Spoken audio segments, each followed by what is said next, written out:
Selamat datang di Beetle Channel, semoga kita bahagia. Jangan lupa subscribe, like, komen dan share agar channel ini semakin berkembang. Terima kasih.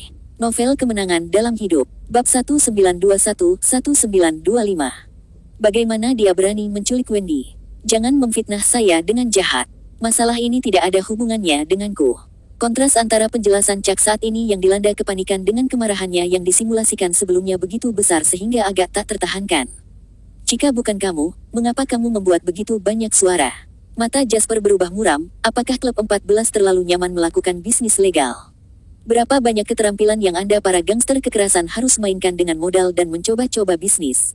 Apakah Anda percaya bahwa saya akan membuat perusahaan Anda bangkrut dan mengubah Anda menjadi pengemis sejati di jalan karena meneriaki saya di sini? Atau apakah Anda pikir Anda memiliki banyak pria di bawah Anda dan saya tidak akan berani melakukan apapun kepada Anda? Percaya atau tidak, jika saya ingin bertemu dengan kepala departemen kepolisian, saya bisa meneleponnya. Ketika saya melakukannya, bukan saya yang akan pergi menemuinya, tetapi dia yang harus melompat dari tempat tidurnya dan berlari ke sini untuk menemui saya. Pada saat ini, kemarahan yang sangat kejam karena penculikan Wendy memancar dari Jasper. Dia bangkit dan menatap Chuck yang terpana dan berkeringat yang matanya dipenuhi teror seperti sedang menatap hantu. Dia berkata dengan dingin, "Bos, waktu telah berubah. Aku bisa menghancurkanmu dengan uangku." Setelah dia mengatakan itu, ruangan menjadi sunyi. Zachary dan Anna sama-sama menatap Jasper dengan ekspresi kaget, apalagi kepala tiga triad utama. Saat ini, Jasper sangat kejam dan sombong dan dia benar-benar berbeda dari sebelumnya. Satu baik dan satu buruk. Dewa dan iblis. Ketika dia melihat Chuck menggigil ketakutan, Jimmy mengangkat tangannya untuk melonggarkan dasinya. Pada saat ini, tenggorokannya kering, dan dia merasa sangat tidak nyaman. Dia pikir dia sombong, tapi kesombongannya adalah permainan anak-anak di depan Jasper.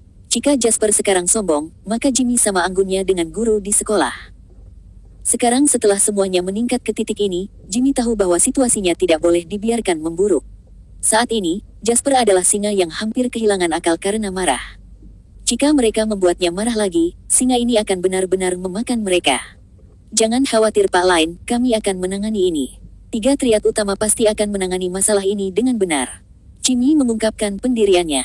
Chuck, yang ketakutan, dan nomor 6, yang memiliki wajah pucat yang sama, mengangguk cepat setelah dia mengatakan itu. Jasper melirik Jimmy. Bukan tanpa alasan orang ini bisa mengubah persekutuan benar, menghasilkan banyak uang, dan membuat model dan selebritas dari Harbor City berbaris untuk naik ke ranjangnya.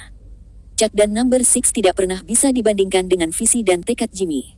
Setelah melihat ekspresi Jasper yang rileks, suasana tegang di seluruh villa menghilang dan seolah-olah mereka kembali ke kedamaian beberapa menit yang lalu. Bukankah lebih baik jika kamu mengatakan itu lebih awal? Yang paling saya butuhkan sekarang adalah waktu, jadi jangan buang waktu saya. Aku akan menjadi tidak sabar. Mengambil cek, Jasper meletakkannya di tangan Jimmy dan berkata dengan acuh tak acuh, "Kamu harus melakukan apa yang diminta, dan aku akan membayarmu sesuai dengan itu. Aku tidak akan membiarkanmu bekerja tanpa membayarmu. Laki-laki Anda juga harus menghidupi keluarga mereka. Saya tidak keberatan menghabiskan sejumlah uang, tetapi hal ini harus diselesaikan, mengerti?"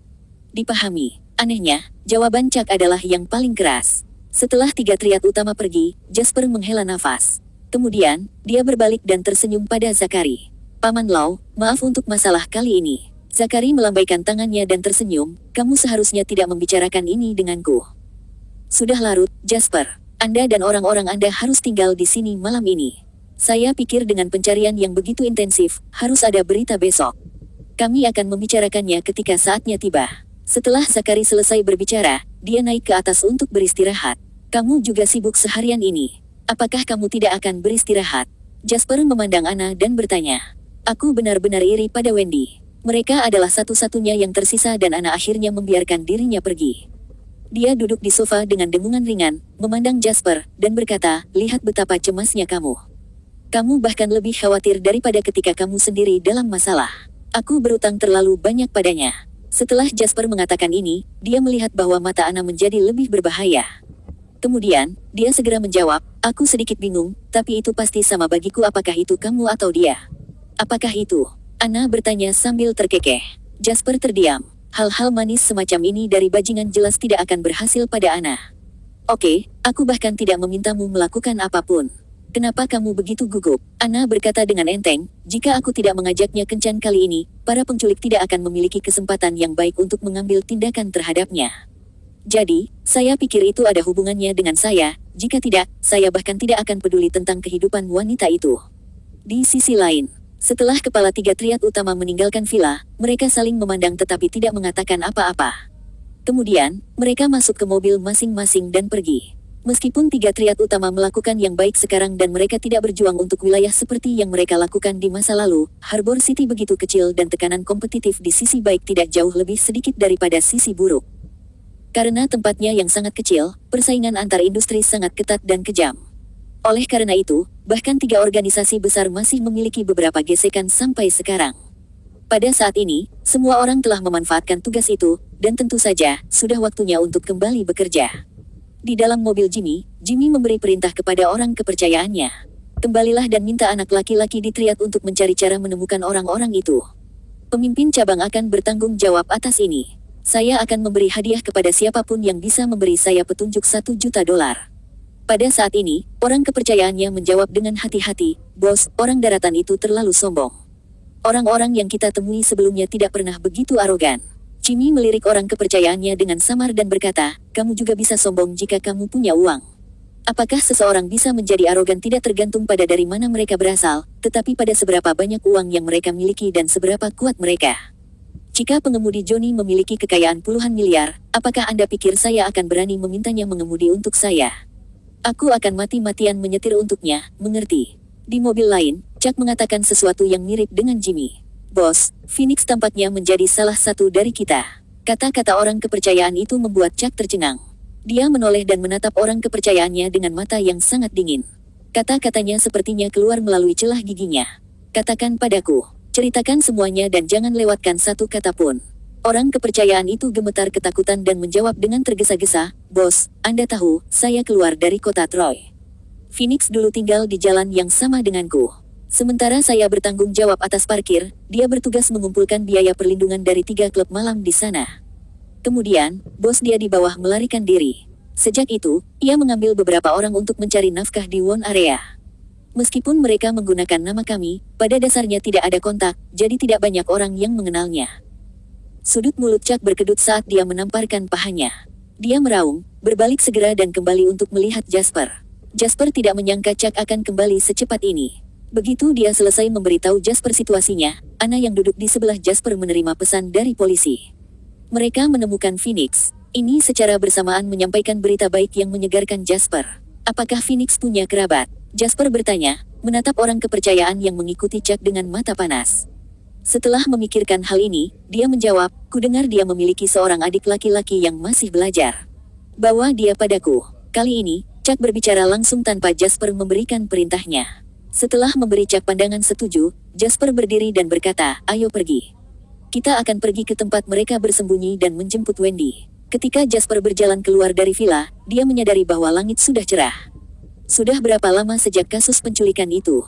Jasper bertanya pada Anna di sebelahnya. "Sekitar 9 jam. Setelah mengangguk, Jasper menundukkan kepalanya dan masuk ke mobil. **1,5 jam kemudian, Pulau Selatan. Tidak hanya Jasper yang datang, Chuck juga buru-buru meminta anak buahnya untuk membawa adik Phoenix. Ada sekitar 7 atau 8 orang di sini sekarang. Polisi Harbor City bahkan lebih di atas. Dari tim operasi hingga kelompok anti-triad hingga macan terbang, petugas polisi yang serius dengan peluru tajam dan anggota tim operasi semuanya berkumpul di sini. Semuanya tampak seperti menghadapi musuh besar. Di sini, Jasper juga bertemu Kepala Barrow, kepala kepolisian. "Terima kasih atas kerja kerasmu, Chief Barrow." Jasper cukup memberi hormat dan kesopanan kepada kepala kepolisian. Bagaimanapun, ini adalah pria dengan kekuatan nyata. Apalagi kali ini polisi yang menemukan Wendy lebih dulu, jadi wajar saja harus memperlakukannya dengan sopan. Chief Barrow tersenyum dan berjabat tangan dengan Jasper. Dia berkata, "Sekarang lokasi penculik pada dasarnya ditentukan, tetapi polisi masih menyiapkan strategi. Situasi akan menentukan apakah kita secara paksa memasuki tempat atau bernegosiasi dengan penculik, tetapi bagaimanapun juga, tujuan utamanya adalah untuk melindungi para sandera." Kata-kata ini datang dari hati Chief Barrow. Kasus penculikan ini benar-benar berbeda dari kasus penculikan biasa. Tidak ada yang peduli apakah penculik itu hidup atau mati, tetapi yang paling penting adalah sandera itu harus selamat. Kalau tidak, Chief Barrow tidak akan mau menanggung konsekuensinya. Chief Barrow, temanku membawa adik dari penculik Phoenix. Kata-kata Jasper membuat ekspresi aneh terbentuk di wajah Chief Barrow. Ketika dia menoleh dan melihat bahwa yang disebut teman Jasper adalah Chuck, kepala klub 14, kepala Barrow sedikit tercengang. Sebagai kepala kepolisian, dia sangat akrab dengan kepala triad besar ini di Harbor City. Bahkan sebelum serah terima, triad Harbor City dan kepolisian Harbor City bekerja sama untuk saling menjaga. Namun, setelah serah terima, situasi aneh ini sudah lama berakhir. Selanjutnya, triad telah lama kehilangan kualifikasi untuk menegosiasikan persyaratan dengan kepolisian. Jadi, apa yang akan Anda lakukan sekarang, Tuan Lin? Jasper berkata, saya berencana untuk naik dan melihat sendiri. Sama sekali tidak ada kemungkinan kompromi setelah Jasper mengatakan itu. Ekspresi Mer Phoenix berubah untuk sementara waktu. Jika dia awalnya memiliki wewenang untuk menegosiasikan persyaratan dengan Jasper, setelah melihat saudaranya yang disandera, dia tahu bahwa pihak lain telah memperkirakan setiap gerakan yang akan dia lakukan.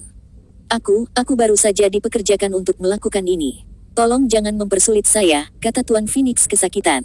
Aku tahu kamu tidak akan punya nyali untuk melakukan ini sendiri. Saya tidak akan membagi rambut dengan Anda, saya hanya akan menargetkan orang-orang di belakang Anda. Jasper berjanji, tetapi segera, dia melanjutkan, tetapi syarat dari janji ini adalah orang saya tidak terluka. Itu sudah pasti. Tuan Phoenix sangat bersyukur bahwa dia baik kepada Wendy selama ini dan bahkan tidak menyentuhnya dengan jarinya. Mau tidak mau, dia merasa bahwa kehati-hatian dan kewaspadaannya telah menyelamatkan hidupnya. Dia ada di kamar. Anda bisa masuk, kata Tuan Phoenix. Pak Phoenix, bagaimana jika dia mengingkari janjinya setelah ini? Bawahan Phoenix ketakutan dengan apa yang dikatakan Jasper barusan. Karena itu, mereka dengan cepat bertanya ketika mereka melihat bahwa Phoenix telah berkompromi. Mengembalikan janjiku. Saya tidak punya waktu untuk itu, kata Jasper sambil berjalan menuju lantai 3 bersama Julian. Tunggu, kembalikan adikku, kata Phoenix. Julian, kembalikan anak itu padanya, perintah Jasper. Julian mengangguk, menjentikkan tangannya, dan mengirim anak laki-laki yang berjuang dalam cengkeramannya ke Phoenix. Phoenix memeluk adiknya. Kemudian, dia memandang Jasper dan bertanya, apakah kamu tidak takut aku akan melawanmu sampai mati? Kamu tidak memenuhi syarat untuk melakukannya. Setelah Jasper selesai berbicara, dia menoleh dan pergi. Julian, yang mengikuti di belakang Jasper, berhenti ketika dia melewati Phoenix. Tiba-tiba, dia mengangkat tangannya. Tindakan yang tidak beralasan ini membuat Phoenix dan yang lainnya ketakutan. Mereka secara tidak sadar mengambil sikap defensif seperti seseorang yang mudah ketakutan. Phoenix bahkan mengeluarkan pistol yang terpasang di pinggangnya. Namun, pada detik berikutnya, mereka melihat bahwa Julian hanya menyandarkan tangannya di dinding dan dia tidak bermaksud untuk memukul mereka sama sekali. Ketika Phoenix masih shock, Julian sudah mengikuti Jasper ke atas. Baru saat itulah Phoenix memperhatikan cetakan telapak tangan yang dalam di dinding. Adegan ini bahkan lebih mengerikan daripada film paling aneh yang pernah mereka lihat, dan hampir membuat orang-orang ini ketakutan. Tuan Phoenix, salah satu anak buah Phoenix dengan hati-hati berjalan ke arahnya. Dia menatap ke arah di mana Jasper dan Julian pergi dan berkata dengan suara rendah, kita semua mungkin akan terbunuh begitu gadis cantik itu kembali kepadanya. Orang-orang kaya ini adalah yang paling hina dan tak tahu malu di dunia. Berbicara itu murah. Bukankah akan mudah bagi mereka untuk membunuh kita setelahnya? Apa maksudmu, Phoenix, yang dalam keadaan kebingungan, benar-benar bingung. Dia melirik anak buahnya dan bertanya. Pria itu menggertakkan giginya dan menunjuk pistol di tangan Phoenix. Dia berkata, orang itu jelas mengancam kita dengan melakukan itu. Sekarang, kita masih memiliki senjata di tangan kita. Untuk 1 sen, untuk 1 pon, kita harus membunuh mereka semua. Kalau tidak, ketika mereka pergi, kita tidak akan bisa mendekati mereka bahkan jika kita ingin membalas. Selain itu, kita bahkan mungkin dibunuh oleh orang-orangnya di jalan. Berapa banyak usaha yang dibutuhkan para petinggi yang kaya dan berkuasa itu untuk membunuh kita? Ini seperti meremukkan semut bagi mereka. Setelah dia mengatakan itu, Phoenix tampak seperti sedang berjuang secara internal.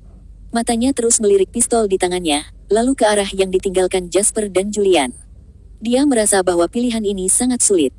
Pada saat ini, Jasper menendang pintu kamar Wendy hingga terbuka. Suara pintu yang ditendang terbuka langsung membangunkan Wendy yang sedang mengistirahatkan matanya. Dia gemetar seperti kelinci yang ketakutan, tetapi ketika dia membuka matanya dan melihat Jasper melangkah masuk, dia sangat terkejut dan bersemangat sehingga dia menutup mulutnya dan tidak berani mengatakan apa-apa. Dia takut ini hanya mimpi setelah dia tertidur. Dia tidak percaya sampai Jasper berjongkok di depannya, menangkup wajahnya dengan kedua tangan, dan bertanya dengan lembut, apakah mereka menggertakmu? Kata-kata itu membuat Wendy akhirnya percaya bahwa ini adalah kenyataan dan bukan mimpi. Jasper telah menemukannya. Ketenangan dan ketenangan yang dia palsukan dengan cepat berantakan. Wendy memeluk Jasper dengan erat dan berkata di sela-sela tangisnya, "Aku hampir mati ketakutan." Jasper memeluk Wendy dengan cara yang sama, merasakan tubuh gemetar di lengannya. Kemudian, Jasper akhirnya menarik napas dalam-dalam. Dia merasa sangat bersyukur, tetapi pada saat yang sama, dia merasa takut saat dia menyalahkan dirinya sendiri. Ia menyalahkan dirinya sendiri karena terabaikan keselamatan Wendy. Dia merasa bersyukur dan takut karena untungnya, Wendy baik-baik saja. Kalau tidak, dia tidak tahu apa yang akan dia lakukan. Bagus kalau kamu baik-baik saja. Baguslah kamu baik-baik saja. Jasper terus mengulangi, terus-menerus menghibur Wendy dalam pelukannya. Butuh beberapa menit bagi Wendy untuk mengendalikan emosinya. Dengan mata merah, dia bertanya kepada Jasper, "Bagaimana kamu menemukanku?" "Tidak apa. Saya baru saja menyerahkan Harbor City." Pernyataan Jasper menyentuh Wendy. Jasper tidak perlu mengatakan apa-apa, dia tahu Jasper pasti cemas. Dan dia tahu dia pasti telah melakukan banyak hal. Kalau tidak, bagaimana mungkin Jasper, yang masih berada di Waterhouse City sebelumnya, muncul di hadapannya lebih dari 10 jam setelah dia diculik. "Ayo kembali dulu." Jasper berdiri dan berkata sambil memegang tangan Wendy. Pada saat ini, dia memegang tangan Wendy dengan erat, tidak ingin melepaskannya bahkan 1 menit pun. Orang-orang seperti ini, ketika orang yang paling berharga selalu di sisi Anda tidak perlu memperhatikan atau mempedulikannya, tetapi ketika Anda hampir kehilangan mereka, Anda akan sangat menghargainya. Begitu dia berjalan keluar dari pintu, Jasper melihat geng Phoenix berdiri tak bergerak di luar pintu di depannya. Jasper sedikit menyipitkan matanya dan melirik pistol yang dipegang Phoenix erat-erat di tangannya. Kemudian, dia diam-diam menarik Wendy di belakangnya untuk melindunginya sebelum dia bertanya, "Ada apa? Apakah Anda mendapatkan ide baru?" Meskipun Phoenix mengatakan pada dirinya sendiri berkali-kali bahwa karena dia memiliki pistol di tangannya, dia tidak perlu takut, ketika dia berdiri di depan Jasper lagi, tekanan luar biasa melanda dirinya dan Phoenix masih tidak bisa menghentikan rasa takut untuk melarikan diri dari tulangnya. Aku dan anak laki-laki butuh jaminan. Jaminan bahwa Anda tidak akan membalas terhadap kami." Phoenix mengumpulkan keberaniannya dan berkata dengan gigi terkatup. Dia tahu bahwa tanpa jaminan, dia akan benar-benar berada di talenan setelah kejadian itu. Dia tidak akan memiliki cara untuk mengungkapkan keluhannya bahkan setelah dia terbunuh. "Jaminan? Anda bahkan punya nyali untuk meminta jaminan kepada saya." Jasper tertawa terbahak-bahak karena marah. "Beraninya meminta jaminan padaku, dasar bajingan tak berharga." Setelah Jasper selesai berbicara, dia mengangkat kakinya dan menendang perut Phoenix. Kemarahan yang membara telah membangun di hati Jasper selama ini sejak dia pertama kali menerima berita itu. Hanya saja Wendy belum ditemukan. Oleh karena itu, ketika dia menghadapi 3 triad utama kepala Barrow, dia terpaksa menahan iblis yang memohon untuk melarikan diri dari hatinya. Pada saat ini, mereka telah menemukan Wendy, sementara para penjahat yang digunakan oleh orang lain ini ada di depannya. Karenanya, Jasper tidak bisa lagi menahan amarah dan permusuhan yang mengamuk di hatinya. Biasanya, dia akan melawan musuh-musuhnya dengan metode licik dan menggunakan otaknya untuk menemukan taktik untuk menghadapi mereka, tapi sekarang, Jasper tidak keberatan menggunakan kekerasan untuk melampiaskan amarahnya pada sampah di depannya yang hampir menyebabkan cedera. Wendy. Adapun pistol di tangan lawan. Dengan Julian di sisinya, Jasper tidak menyangka para preman ini akan mengancamnya dengan senjata. Benar saja, semua orang termasuk Wendy tercengang oleh tendangan ini. Phoenix menjerit dan jatuh kembali. Sebelum dia sempat jatuh ke tanah, Julian di samping Jasper seperti hantu di malam hari saat dia mengangkat tangannya untuk meraih pergelangan tangan Phoenix. Bahkan sebelum mereka menyadarinya, mereka melihat Phoenix berteriak lagi seolah-olah dia telah tersengat listrik. Kemudian, pistol di tangannya jatuh ke tanah. Setelah mengambil Phoenix seperti ayam dan menginjak pistol di bawah kakinya, mata Julian yang sangat dingin mengamati semua orang yang hadir. Dia ingin memastikan hanya ada satu senjata di tempat kejadian. Benar saja, laki-laki lain hanya menyaksikan semua ini dengan gentar. Tidak ada yang berani mengeluarkan senjata mereka lagi. Jasper yang marah menunjukkan ketangkasannya dan menamparkan Phoenix terus-menerus dengan 3 hingga 4 tamparan keras sampai Phoenix tampak hampir tidak bisa dikenali. "Uang yang bocor dari celah jariku cukup untuk menghancurkanmu dan leluhurmu sampai mati, dan kamu berani meminta jaminan dariku. Untungnya, wanita saya baik-baik saja hari ini. Jika dia bahkan memiliki goresan di kulitnya, aku akan mengulitimu hidup-hidup. Namun, Anda masih menginginkan jaminan dari saya." Sejak debutnya, Jasper jarang menggunakan kekerasan dan tidak pernah melakukan kekerasan sebelumnya. Bahkan Wendy belum pernah melihat sisi Jasper ini, apalagi Julian. Seolah-olah iblis yang telah lama ditekan akhirnya menunjukkan taringnya, tetapi ketika Wendy bersembunyi di belakang Jasper, dia tidak hanya tidak merasa takut atau tidak terbiasa dengan sisi Jasper ini, dia merasakan rasa aman yang tak tertandingi. Seorang wanita benar-benar tidak meminta banyak. Sudah cukup baginya ketika pria yang dipilihnya bisa memberinya kebahagiaan dan rasa aman. Naluri biologisnya mengatakan bahwa rasa aman paling dasar bagi wanita berasal dari kekuatan dan kekuatan pasangan pria mereka. Ini adalah sesuatu yang berakar pada gen mereka sejak zaman kuno dan tidak dapat diubah. Pada saat ini, Wendy sangat yakin bahwa pria ini akan mempertaruhkan nyawanya untuknya. Phoenix hanya tidak dipukuli sampai mati oleh Jasper karena dia adalah seorang preman tua yang telah bertarung di jalanan sejak kecil, jadi memukuli seseorang dan dipukuli adalah hal biasa baginya. Itu sebabnya tubuhnya tidak lemah. Meski begitu, setelah Jasper melampiaskan amarahnya, Phoenix sudah berlumuran darah. Ingus, air mata, dan darahnya bercampur di wajahnya dan dia sama sekali tidak terlihat seperti manusia. Setelah beberapa waktu, orang-orang di sekitar Phoenix juga bereaksi. Mereka berteriak dan bergegas maju untuk memperjuangkan bos mereka. Ini bukan untuk Phoenix, tetapi untuk diri mereka sendiri. Bahkan orang bodoh pun bisa membaca situasi sekarang. Jika Phoenix terbunuh, apakah Jasper akan membiarkan penjahat seperti mereka pergi? Biarkan aku melihat siapa yang berani datang ke sini. Mata Julian dingin saat mengamati sekelompok gangster dengan dingin. Aura pembunuh di matanya tidak tersamar, dan rasanya seolah-olah siapapun yang bergegas maju akan terbunuh di tempat. Julian juga memiliki api kemarahan di dalam dirinya. Dia telah bekerja untuk Jasper selama bertahun-tahun dan dia masih malu untuk mengatakan ini, tetapi dalam hatinya, dia sudah menganggap Jasper sebagai saudaranya dan Wendy sebagai saudara iparnya. Setelah mengetahui bahwa Wendy dalam bahaya, dia selalu menyalahkan dirinya sendiri di dalam hatinya. Jika dia belum menikah pada saat ini, maka seniornya tidak akan meminta cuti, dan semua ini tidak akan terjadi. Jadi sekarang, Julian tidak dapat menemukan alasan untuk mengambil tindakan. Namun, begitu dia memiliki kesempatan, dia akan benar-benar berani membunuh. Penampilan ini langsung membuat takut kelompok gangster ini. Itu karena mereka semua ingat bahwa Julian bisa meninggalkan bekas telapak tangan di dinding hanya dengan satu tamparan. Tidak ada yang ingin menggunakan tubuh mereka untuk merasakan betapa menyakitkannya tamparan seperti itu. Setelah mengambil beberapa napas, Jasper menjambak rambut Phoenix dan berkata dengan mata dingin, sampah akan selalu menjadi sampah. Anda bahkan tidak berpikir sebelum berbicara atau melakukan apapun, namun Anda masih ingin saya memberi Anda jaminan. Apa yang bisa saya jamin? Apakah Anda ingin saya berjanji bahwa saya pasti tidak akan mengejar Anda, atau membiarkan polisi menyiapkan mobil untuk Anda kabur? Bahkan jika aku membiarkanmu melarikan diri dan memberimu awal 3 hari 3 malam, aku masih bisa menemukanmu hanya dengan satu kata. Apa jaminan bermanfaat yang bisa Anda dapatkan? Hah, Phoenix dipukuli dengan sangat parah sehingga dia pingsan dan pingsan. Beberapa giginya dicabut oleh Jasper dan berguling-guling di mulutnya. Dia membuka mulutnya dan meludahkan giginya. Kemudian, dia berkata dengan nada terengah-engah, aku salah.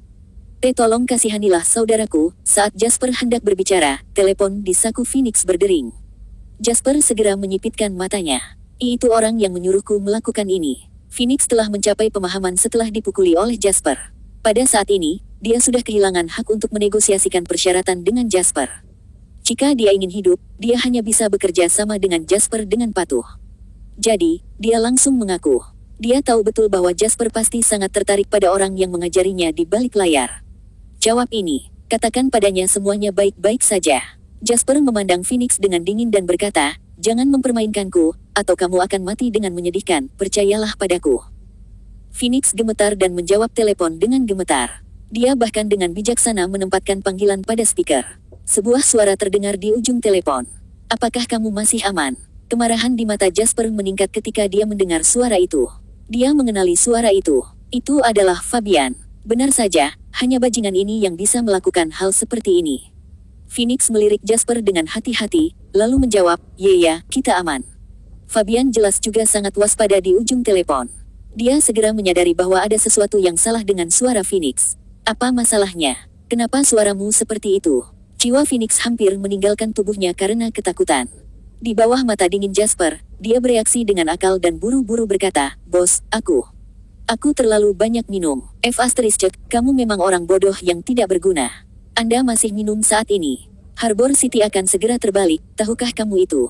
Sembunyikan dia dengan benar. Setelah beberapa hari, saya akan meminta seseorang untuk menjemput Anda. Anda juga dapat mengambil uang saya dan pergi jauh, tetapi itu semua dengan syarat Anda melakukan ini dengan baik untuk saya. Kalau tidak, kamu bahkan tidak akan tahu bagaimana kamu mati. Bersambung, terima kasih telah menyaksikan dan mendukung channel ini.